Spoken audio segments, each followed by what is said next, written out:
All right, we're going to go ahead and get started. I'm Captain Hallie Burnett. I'm a Marine Specialist with Navionics, and tonight we're going to look a little bit at the rules of the road at sea, just basic seamanship. If you're getting ready to get your captain's license, or you're a new boat owner, or you've just been boating for a while and you're just wondering, what you need to be doing to be correct out on the water, this is just a basic 15-20 minute little tutorial on what those rules are. So these rules are all international, so it doesn't matter where you're at, where you're boating, where you're fishing, what you're doing. It's all navigable waters, open waters, rivers, lakes. It doesn't matter where you at, these rules apply. And so there's no reason that someone shouldn't know them, whether you're on Lake Martin, or you're in the Gulf of Mexico, or the Atlantic Ocean. These are what everybody has to abide by, including the military. So there's a few boating rules that we're going to go through tonight. The imaginary line, when power meets power, obviously when a power boat meets a power boat, anything that has an engine, whether it's gas or diesel, channels and harbors and how you're supposed to navigate those and who has the right of way. And when power meets sail, I know that's a big deal. Here in Pensacola, we have a huge sailing population, and along the intercoastal waterway, and as you go farther south, and I know on a lot of the lakes they do too, but that's always a big question, and we're going to just briefly touch on that. When things go wrong, when you come across somebody that does not know the rules of the road, but you do, when it's time to kind of pull the ripcord, so to speak. And then, as Navionics says, escape the ordinary. This is what we promote. This is our corporate policy, and escaping the ordinary, but being safe.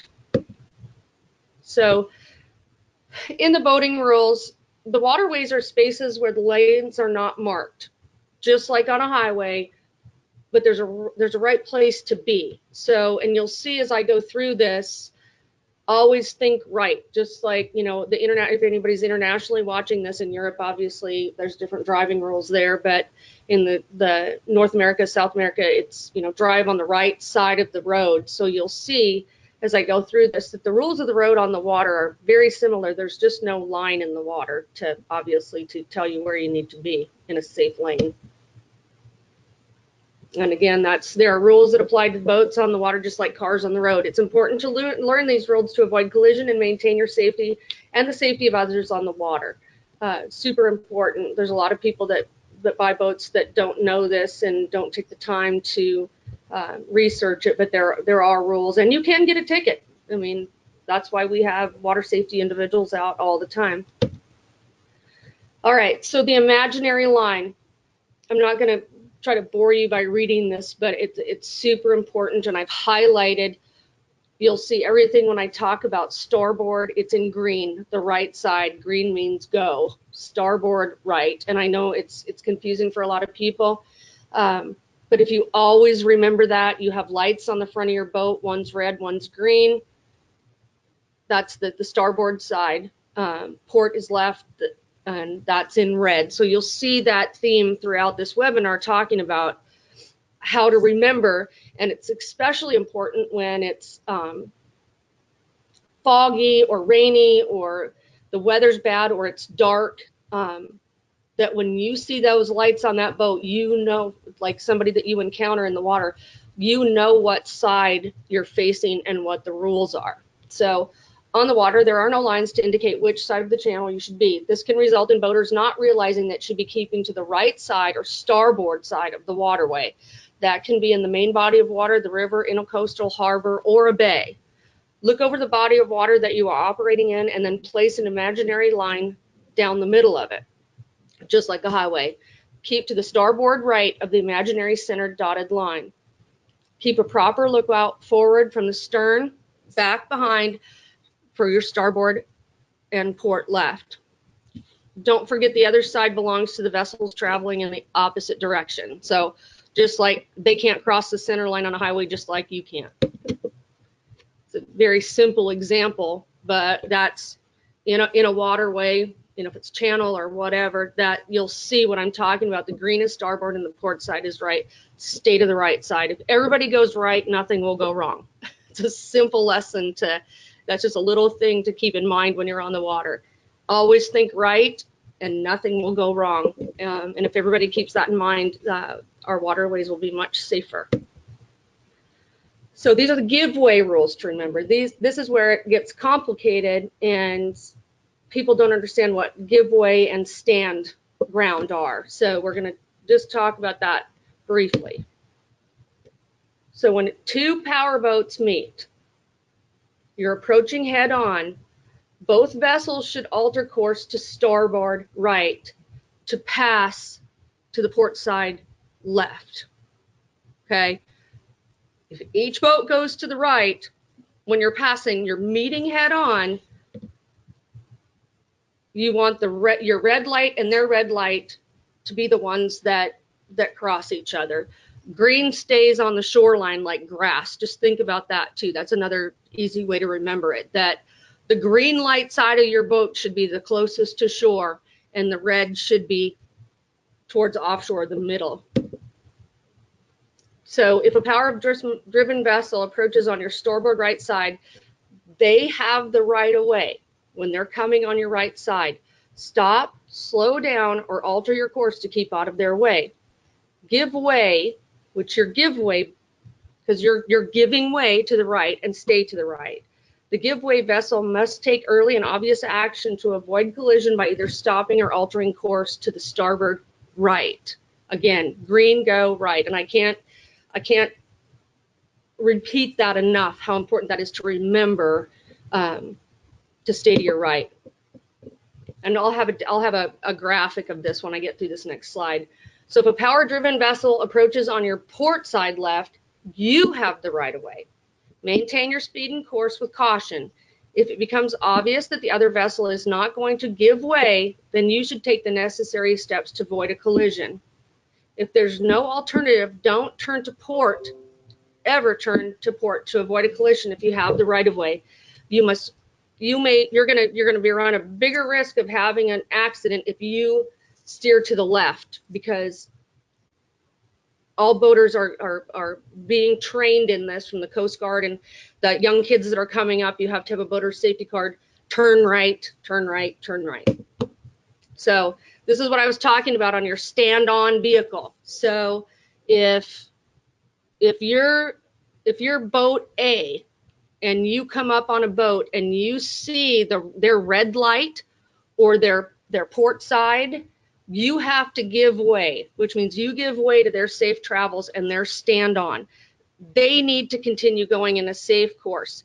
If they choose to turn right and you're turning right, then obviously there's not going to be a collision. But in this instance, say you're out boating, you're running around and you see something and you come up on a boat and they're in front of you, they need to maintain their course and stand on, and you have to give way.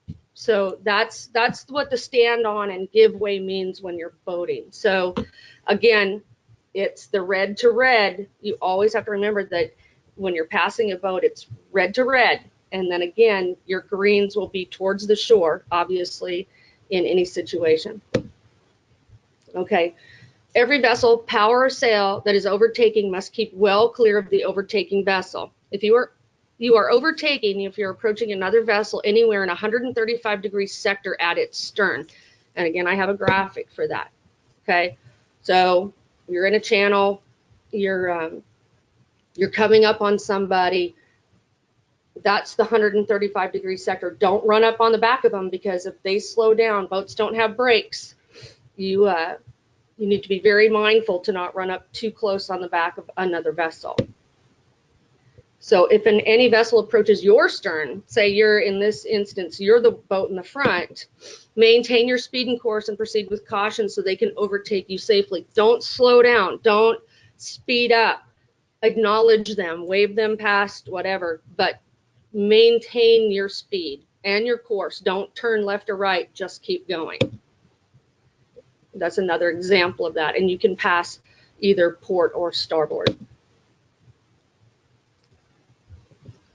So now we're going to come and talk about channels and harbors. So all vessels must keep to the starboard or right side of any channel. It doesn't matter where you're at. You need to stay on the right side. Same example as I had before. Okay. Inside of a harbor, you must keep out of the way of any ship over 500 tons. That's usually, 50 meters in length. In Pensacola, where I live, you have huge boats. If you're on the Great Lakes, you have the same thing. Those big vessels that are coming, they have the right of way because the draft of that boat dictates that they have the right of way because they can't go anywhere. Plus, they're not maneuverable. So again, it's cargo ships. The next thing that a lot of people don't understand is about wakes. Do not create a wake which causes unnecessary danger to other vessels or people. Under the law, damage caused by your wake is treated exactly the same way as damage caused by a physical fiberglass crunching collision. Okay, I'm gonna go off on a little moment here. I was in a situation on the Mississippi River this last October where my boat was taking on water and I had to pass several vehicles. I was in Louisiana. I was running from Venice back to Hopedale. And if any of you have fished there, you know how people sit in the channels and they're out, fishing the shorelines for trout or redfish or whatever. And even though I was taking on water, I slowed down. And obviously I was in distress, but knowing these rules, it was more important for me to allow my boat to sink should that had happened, rather than blast by a family of 4 with a charter captain with people that didn't have life jackets on, because I know that by law, by nautical law, that even because I was in a situation where my boat was taking on water and I needed to get to shore, if my boat sank right there when I slowed down, I could swim over to their boat. I have a life jacket on. I wear it all the time. My tournament partner does too. Rather than taking the risk of injuring another boater or throwing a child overboard, because your boat can throw a pretty big wake. And it doesn't matter what the circumstances are. If you hurt someone or you cause injury to a boat or to a person, that is your responsibility and you can get in a very big bunch of trouble. People don't understand that, but whatever comes off the back of that boat, your wake, that is your responsibility, and your insurance will have to pay any damages that are a result of that. All right, so then I just talked about people anchoring in channels and things, and there's a lot of people all over. I fished from Jacksonville to, like, say, Venice and Homa and Lafitte and even Pensacola and all around the intercoastal. People fish the shorelines. That's just the way it is. But you are not allowed to anchor in the middle of a channel. That is against maritime law. You cannot block or impede any other boater from making safe passage. So while the fish may be, I run across it all the time. People are in the middle. There'll be a Y cut in a river, and they're sitting right in the middle of it, and that's illegal. And I understand that that's probably where the fish are biting, but it's very much against the law, and you're not supposed to do it. So coming back to the giveaway and boats, all small craft must keep out of the way of larger vessels which are restricted by their draft to maintain passage and steering within the channel. Those boats, I have tugboats that come out behind my house in the Escambia River all the time. They can't go anywhere but in that main channel in between those buoy markers. So they have the right of way. It's their highway. Just stay out of their way. And here's an example of a power boat in front of a freight liner and a sailboat. Both those boats are violating maritime rules. It's not acceptable where those boats are located at. So I'm going to touch on sailing just a little bit because there's so much to it. My son's a sailor. I'm not. but I just stay away from sailboats, the bottom line. So power-driven vessels must give way to sailing vessels at all times unless they are under power or overtaking you. Now, there are sailboats with big diesel engines in them, right? If their sails are down and they are making forward progress, they are considered a powerboat at that point. If their sails are up and they are under wind-driven power, that's different. Okay, so you have to pay attention to what's going on. And I'm going to bring up another important point about sailboats too here in a minute. But if their sails are up and they're making forward progress, then they have the right of way. If they are operating as a power vehicle and they're using their kicker, their trolling motor, or their inboard diesel engines, then they're acting as a powerboat. Okay. So, but with sailboats, you'll see this is the exception. If you come upon a sailboat and you're starboard to starboard, it doesn't matter. You do not cut in front of a sailboat because they cannot stop. There is no way to stop a sailboat that's their sails are up. The other important point that I want to make right here is that people don't realize that most sailboats have between 100 or 150 feet of line with some kind of buoy behind it or anchor ball or something that's floating, or a dock bumper. That's called a safety line. So when you cut behind a sailboat, make sure you give a very, very wide berth. With power boats, we have trolling motors, we have shallow water anchors, we have all kinds of ways. We have kill switches that if we try to stop our boat, we can do it. Yes, they may drift, but a sailboat, if we fall off, right? So, but a sailboat, if a sailor falls off, they're knocked off by their mast or any of that, they have what's called a safety line that drags behind them. So if they get knocked into the water, that they can swim back behind their boat, grab a hold of it, and pull themselves back up onto the boat. So the last thing you want to do, I don't know how big my son's safety line, it's pretty big, but that's the last thing that you want to get wrapped up in your prop, because you're going to be the one getting a new lower unit. and again, that's standard practice for sailors. So if you run over their safety line and you tear up your motor, that's your responsibility as a powerboat owner. So again, it is important for every recreational skipper and professional captain, of a power-driven vessel, boat, or personal watercraft to know and understand the navigation rules as they relate to sailing vessels. If you don't have a lot of sailing boats, around you, then, don't worry about it too much, but it would be well worth your time if you live in a community where there's a lot of sailing going on, a lot of regattas. I mean, those regattas, there's some big rules that go with all of that. Just know them so that you don't get in the way of anything and you don't hurt anybody and you don't damage your boat or theirs. Because again, they have no maneuverability when they are under wind power.